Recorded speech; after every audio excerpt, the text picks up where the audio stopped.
Okay, this is a test, the 28th.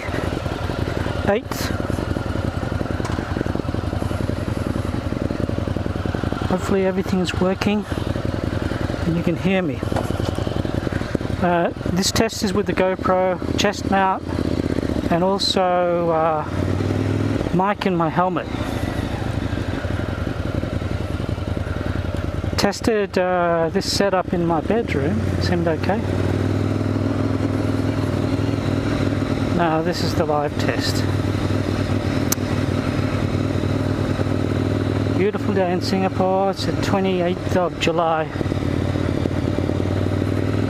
Around about 6:30.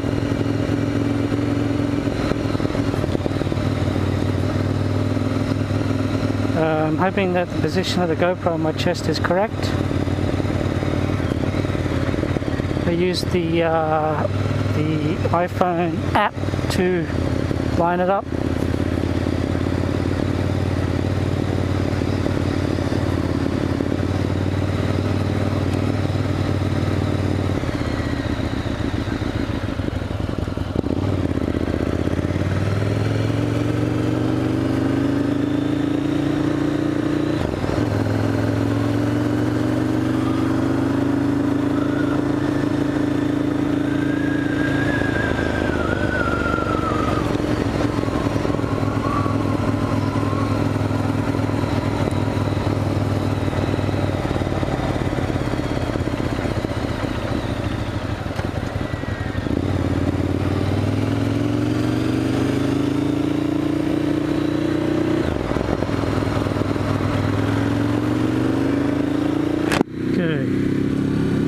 Are down this time.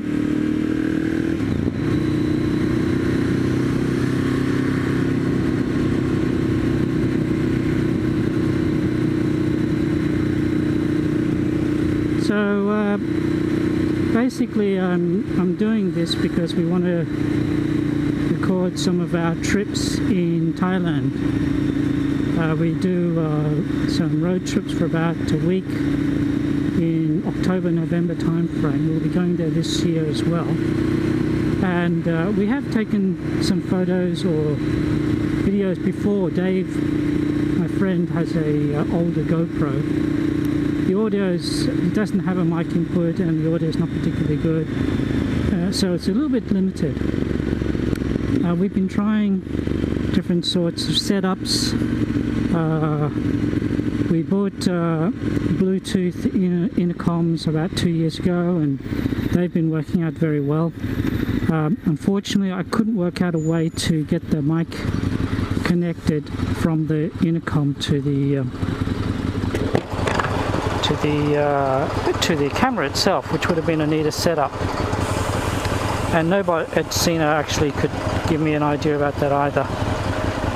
Well, that's not too bad.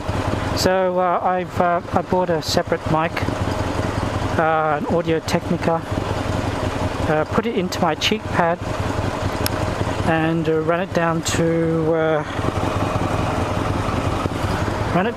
the camera via the little interface cable that you can buy from. Tried to make my own because I thought it would be better in that I could put a right-angled connector. The actual connector is a micro USB, and it just sticks out pretty badly. So it's not very well designed or thought out.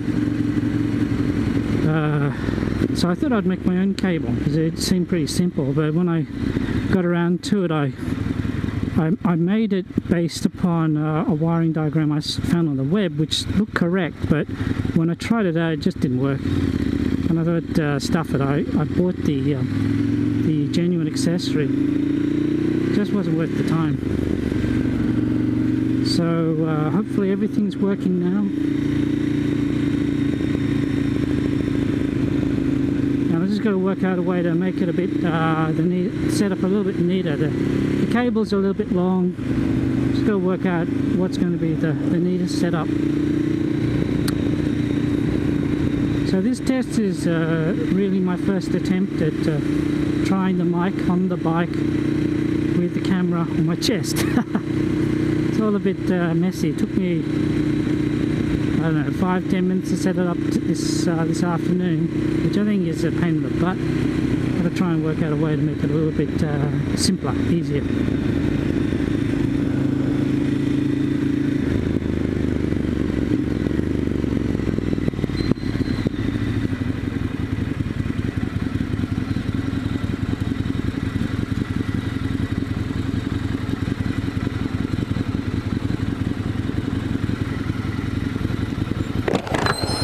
Eyes are open this time. So I'm riding from where I live, which is central Singapore, to a place called Kranji Wetlands, and I did a video recently of which is up on the YouTube, which shows part of the ride. I think it was only 6 or 7 minutes long, not very long, but I go into that location because Singapore is very small, and the vast majority of Singapore is urbanized, just like this sort of area. So wherever you go in Singapore, there's pretty much people everywhere. And there are very, very few places where you can sort of be alone, or just an area where there's just not much traffic, and ride a little bit faster in safety. And that's the area that I like going to. So this video essentially will be my ride to that location and back again.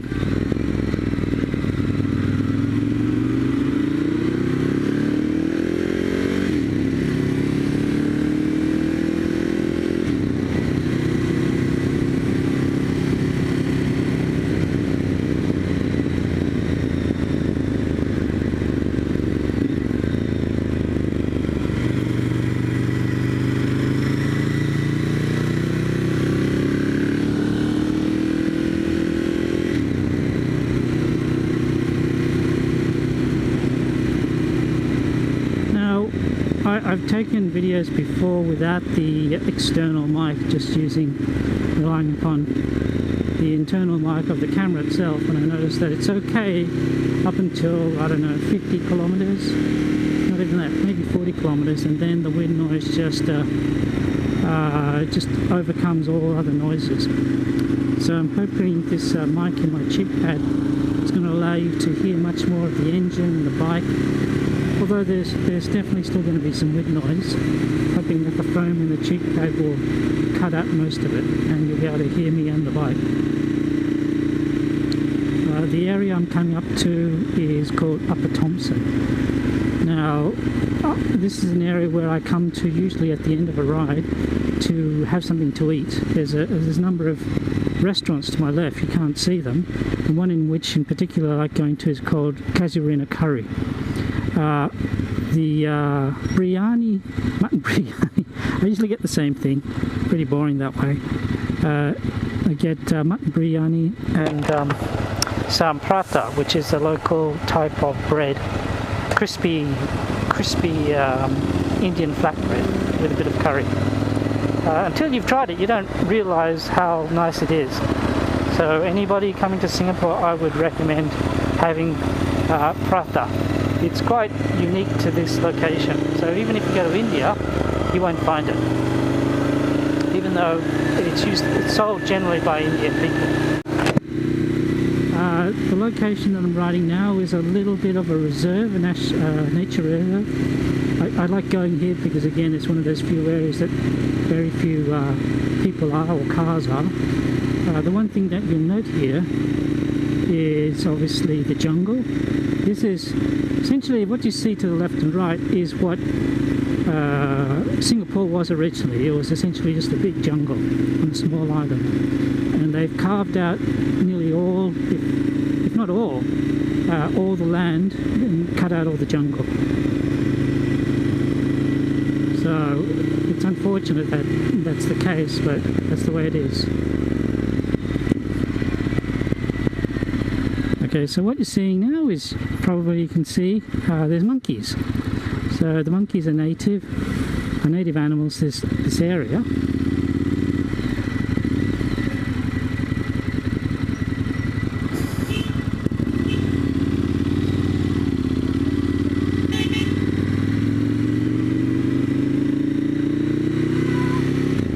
bit of commotion there, because although people like to do it, it's illegal to actually feed the monkeys.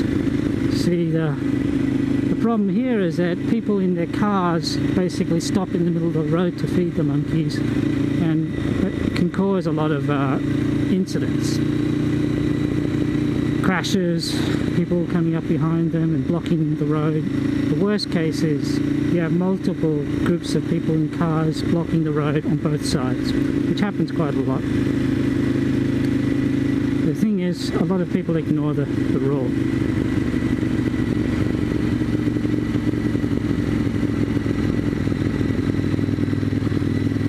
The guy on a nice bike, Colnago.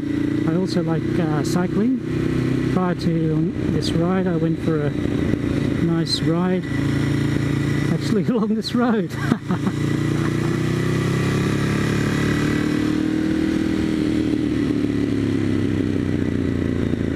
As you can see, cars stopping on the side of the road, essentially watching the monkeys.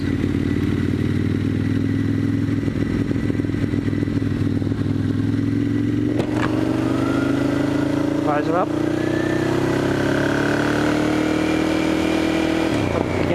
Noise, but it is so humid in Singapore that I need to open the visor periodically just to cool my face. Venting in the helmet is good, but Singapore is just so humid that even with that venting, you really just keep sweating. Now about the bike. The bike, if you've been following my videos, is a Ducati m1100 Evo 2000 model. Bought it used. I'm a fan of Ducati at the moment. This is my second. One of the reasons being is they're very simple bikes in a way. This one's just air cooled, and it's very light. Like they try and make it as light as possible, and obviously that aids in handling and just cornering, acceleration, all those sort of things. Lightweight makes a big difference, and I've tried to reduce that weight even further. I've replaced the battery with a very light lithium battery, lithium ion. I've changed the exhaust to a carbon fiber one, and just those two modifications have reduced, I think, the bike's weight by maybe 6 kilos, which is a lot for a relatively, well, it's not low cost. The exhaust cost me about 800 Singapore dollars, it's about 600 US. Battery was cheap though, it was 180 US. So if you're looking to reduce the weight on your bike, go to a lithium ion battery. You save so much weight for so little dollars. I've also put a lot of carbon fiber on the bike, not really for the weight, just I like carbon fiber. So where I have been able to afford it, I just buy a bit here and there and put it on. So far it's got carbon fiber cam covers, carbon fiber oil radiator, shroud, rear hugger. What else is carbon fiber on this thing? I think that's it. I'll probably think of other things to do, but oh yeah, the exhaust is carbon fiber as well. I think I should have got the titanium version, but I'm old school, I guess. Alright, back to the road. This road is still Upper Thompson Road, so we went to the reserve, back on Upper Thompson Road. And this is, again, you'll see the urbanisation here, a lot of shops onto the right hand side, you can't see them. And a lot of residential areas to the right. To the left is still a bit of a reserve area. So this ride is on this ride I try and go to wherever I can where there are natural reserves. Just because I like to see them and get away from the city as such. So we're going north by northwest in the middle of the island, around where the central water reserves are, or reservoirs, and eventually we'll get to the north of the island, close to the border.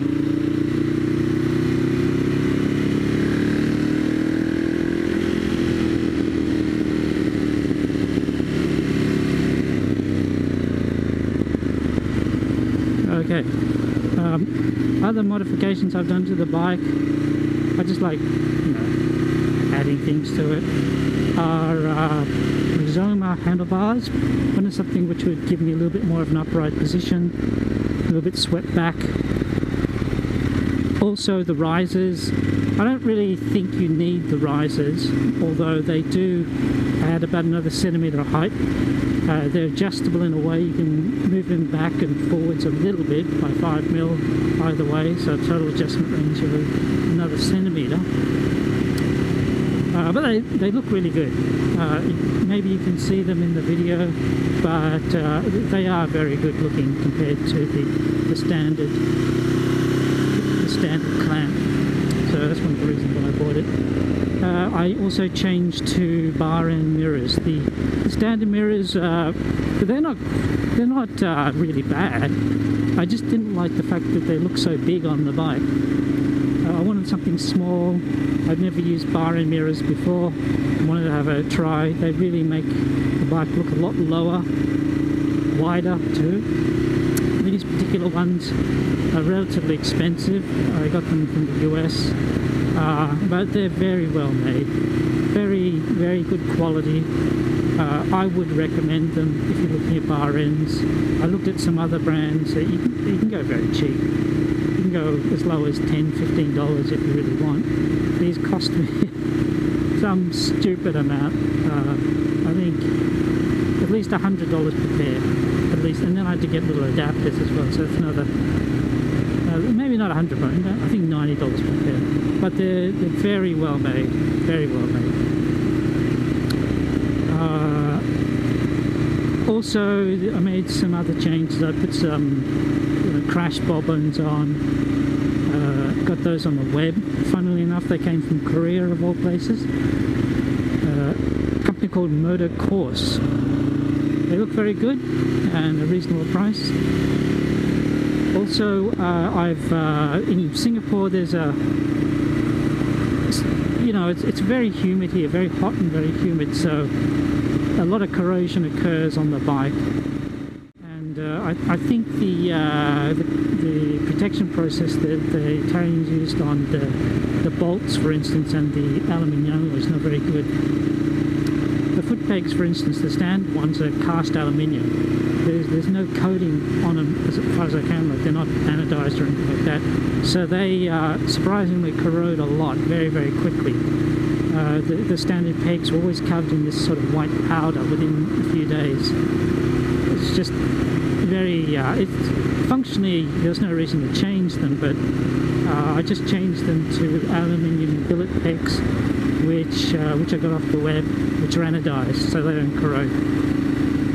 The only other changes were I got titanium bolts for the calipers and also the rear eccentric hub.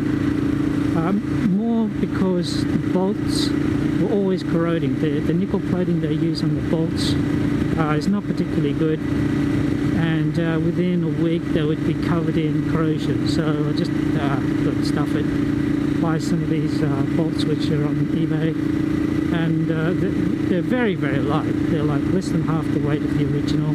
They never corrode. Not too expensive for what they are. So I said, what the hell, I'll buy those, because I really hate corrosion on a bike, whether it's rust or just corrosion on the nickel plating. So I also spent some time this weekend replacing the Allen screws on the engine itself. There's a shop that I know which sell those sort of bolts pretty cheap. So I got, I don't know, pretty much all the Allen screws for the engine for less than $16 Sing, which is about 14 or 13 US. Very cheap. So in comparison, the titanium bolts that I got on the web, the 4 bolts for the calipers, main calipers, cost me, I think, 29 US for 4 bolts. So you can see the difference in the cost. If I could have got bolts that size and that shape in stainless steel, I would have done it. I Okay, so back to the trip. This is a road called Mandai Road. Again, there's not a lot of housing or whatever around here. That's one of the reasons why I come here. It's a pretty wide open road. If you come at the right time, there's not a lot of people, not a lot of cars.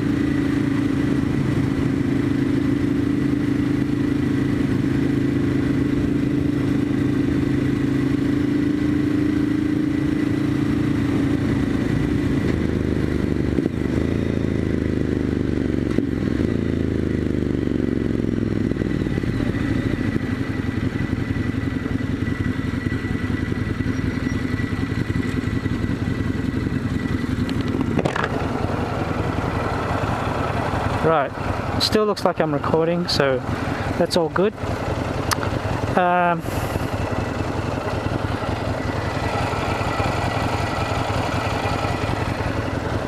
There's a weird sound coming from, I think my bike is riding well. Everything's been good on it. A friend of mine's bringing back a K&L filter from the US, which is what I'll install next. But the only issue or problem that I'm having at the moment is there's a sort of a rubbing noise coming from the belts. Almost sounds like a worn bearing on the belt tensioner. I've told the dealers 3 times now that it's noisy, but I think they think it's just a normal sound. And it only is apparent once the engine is very much warmed up and at idle. If you go above idle, you can't hear it. And when it's cold and stuff, you don't hear it at all. So it's just one of those things. It's hard to show the dealer the issue. And now this bike is over 2 years old, so it's no longer covered by warranty. Something I'm going to have to look at myself. I saw a nice video on YouTube which showed something very, very similar. And hopefully, if I can just, I think it's something to do with the tensioning of the belts. They're either, I think they're too tight, but I'm not 100% sure. I've got to get in there and check it. I downloaded an app which I can put onto my iPhone, and it's essentially a guitar tuner which can sense the frequency response, or the frequency of the belts. So I've got to go in there and measure them to see if they're, say, between 90 and 100 hertz, which is what the recommendation is for worn belts or used belts.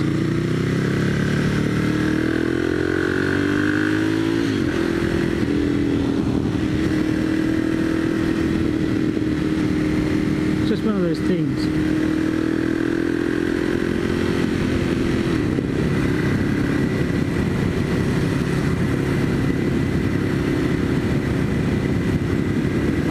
Up to the main intersection to a location called Kranji. Kranji is right at the north of the island, closest to Malaysia, an area or city called JB, Johor Bahru. You'll get to see that a little bit later in the video once I go through an industrial area. But this is an area which is a little bit opened up. Not a lot of housing at all, just some factories, and as the name suggests, a lot of wetlands.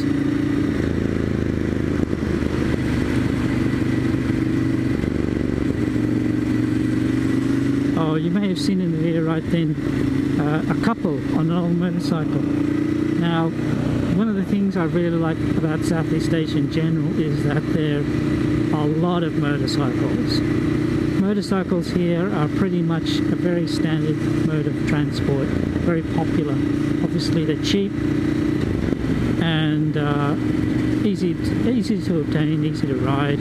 So you go from Singapore, Malaysia, Thailand, Indonesia, the Philippines, India. There's just so many of these smaller capacity motorcycles around, and that's what I really like that, because I like motorcycles myself. I don't really like the small bikes, but I appreciate the fact that many people in these areas or this country ride motorbikes, and that's just really good. my original country, Australia, to have a motorcycle, you were labelled a temporary Australian. Essentially meaning that you're just risking your own life, because in Australia motorcycles are not that popular with majority. The attitude towards them is relatively negative. They're not part of life. They're essentially for, you know, people who want to take a bit of a risk in their life. So it's a different attitude altogether, different way of life. And the majority of people don't appreciate a motorcycle, whereas in a country like this they do, which is fantastic if you like motorcycles. But what I wanted to mention was that not only are they popular, but because a lot of people ride them, they don't really take much care in terms of personal safety. It's not that they're reckless, actually they are a bit reckless. It's just they don't wear very much in the way of protection. Nobody wears gloves. Only in the past few years do they wear helmets. A lot of people, whether it's pillions or the riders, that don't even wear proper shoes. They wear sandals or flip-flops, and no other protection, no jackets, no padded pants or anything like that. And the way I was brought up in Australia, where motorcycle safety is very much a lot of education towards it. So I've got proper armoured gloves, my jacket's got armour, wearing a very good full face helmet. My boots are motorcycle boots with a lot of hard armour in it. So, you know, I'm an exception in this country. It's hard to see people going to the extent of wearing all the gear that I wear. One of the big reasons is just the heat and humidity here. It's just very, very high. On average, the humidity is from 60 to 80% all the time. Temperature can range at the lowest around about 27 degrees Celsius to its highest about 36 degrees, and it's pretty constant all year round.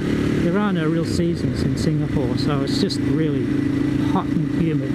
So I can understand people not wanting to wear all the gear that I wear. Every time I put this stuff on, I just sweat. Unless I'm moving, even when I'm moving, I'm sweating as well. So it's just relatively unpleasant compared to riding in a place like Australia. Alright, back to the trip. Okay, it's hard to see now. I'm trying to turn a bit, but this is the Kranji. This is a reservoir. This is where there's a separation between Singapore and Malaysia. Malaysia's to my right. You can't really see it because of the chest mount, but we're very close to Malaysia, within, I would say, 5 to 10k, just across the ocean. I like this area because it's again one of the few places where you don't see many houses or buildings. People come here to fish, just to get away from the city. It's quite pleasant. You don't see many people out here. I like riding out here on a motorbike. This is Sunday afternoon, so there's no chance of getting picked up by motorbikes. Ah, sorry, police. And I can give it a bit of rev.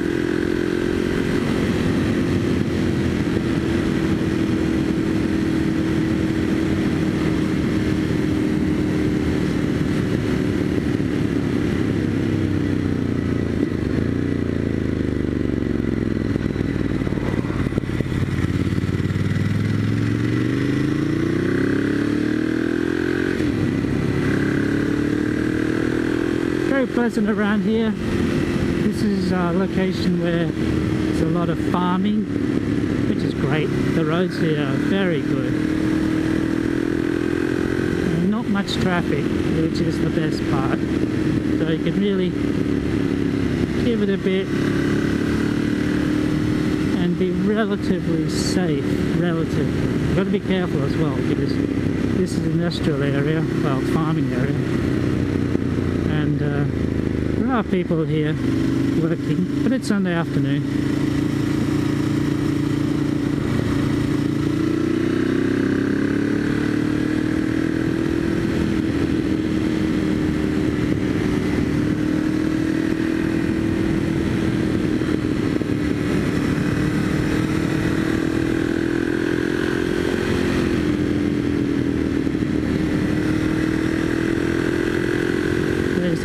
forest, nursery. This is where a lot of nurseries are as well.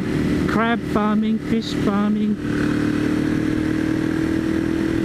This sort of area reminds me a lot of Malaysia. I tend to, well, I used to when the club was more active, Ducati Owners Club in Singapore. I used to go into Malaysia once a month, the first Sunday of each month. The Ducati club has really been really bad this year. They hardly do anything. I recently signed up again, more just because I know some of the guys in there. They're good. They're good guys, and I'm sure they're trying to do their best. But the club has died. Very little activity. No advertising of events, of rides. Pretty disappointing.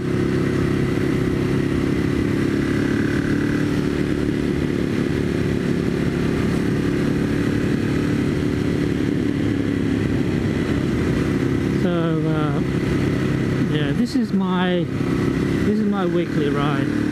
This location. I really should try and expand where I go, but when I used to go on the rides in Malaysia and then doing this once a week, that seemed to be enough for me. Plus, I actually stopped riding for about a year. I sold my bike, my last motorbike, last March, and I only bought this one in February, so it was nearly a year that I was without one.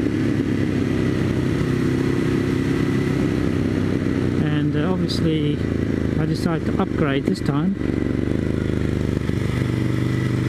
The same bike, Monster, roughly the same size, but much newer, so much better condition. This bike only had 4,300 when I bought it, 4,300 kilometers, not miles. All bikes in Singapore are expensive because of the local taxes, and there are a lot of local taxes.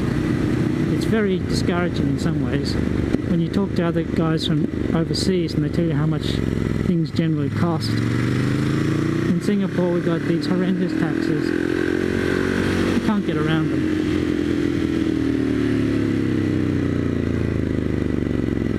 This bike, I bought it second hand, not even new. It cost me 20,000 Singapore, which is probably, I don't know, 16,000 US, which would have, I think, would be more than a new one of these. So one which is nearly a year and a half, nearly 2 years old, I paid more than what an American would have paid new.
Obstacle here is stray dogs, same as Thailand, a lot of stray dogs. I'm always worried about hitting one. I'm not a huge fan of dogs, but there's no way I want to hit one, kill it, or damn, plus hurt myself.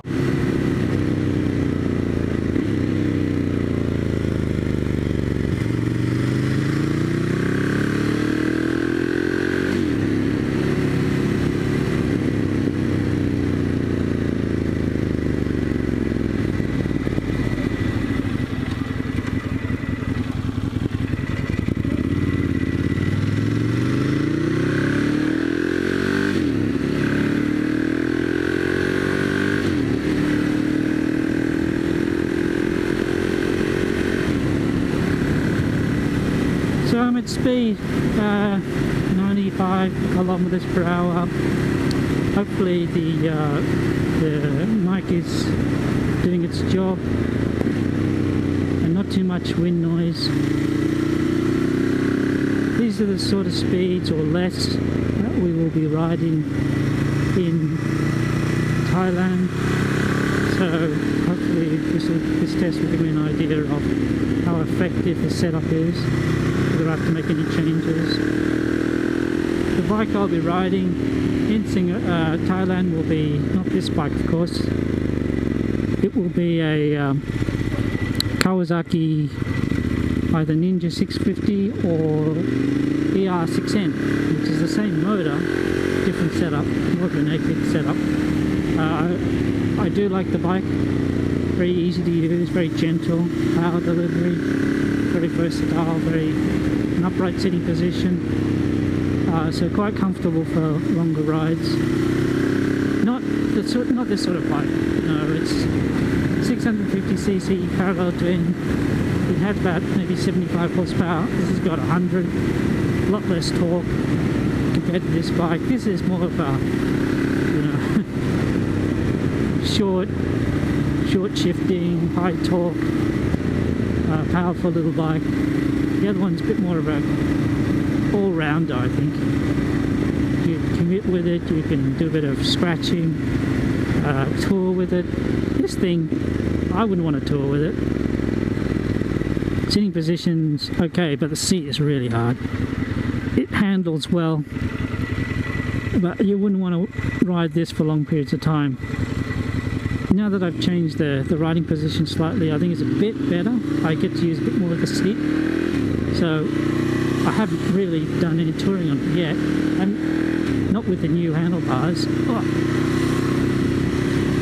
So we'll see. But I think it's a bit more better than it was. When I had the original handlebars on it, it was a very, well, forward position. Good for cornering because you're positioned you forward a lot more. But not really good for longer rides. But I don't think the designers really thought about it. The bike is a long distance sort of bike. It's more of a fun bike for track days. Well, it's not even a track day bike. Just a fast, easy to ride, light bike. Very nice. I'm very glad that I bought it. Now I'm nearly coming to the end of the ride where I tend to turn back.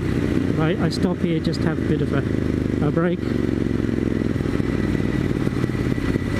This bus is right in my path.